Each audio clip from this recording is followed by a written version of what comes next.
Sinimá tuntun tá a ní láti wò òun la pàkọ́lé rẹ̀ ní Ìpìlẹ̀ táwọn jàǹkànjàǹkàn òṣèré sì kópa nínú rẹ̀.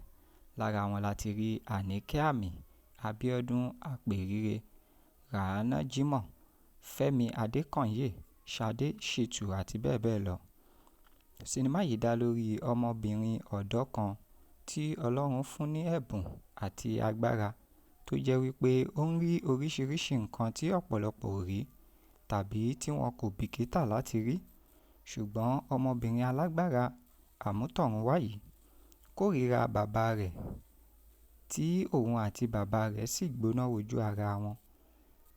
Ìjà tó bẹ́ẹ̀lẹ̀ láàrin wọn ṣàkóbá fún mọ̀lẹ́bí wọn débi tó láàmì, ṣùgbọ́n ìwà ìkórìíra ọmọbìnrin yìí sí bàbá rẹ̀ fi òtítọ́ kan pamọ́.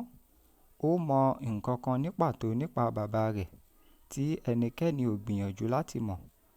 Èyí ló sọ ìjà tó wà láàrin wọn di ìjà tani yóò là. Ẹ ní láti wo sinimá yìí, Ìpìlẹ̀ làkọlé rẹ̀. Ẹ ṣé.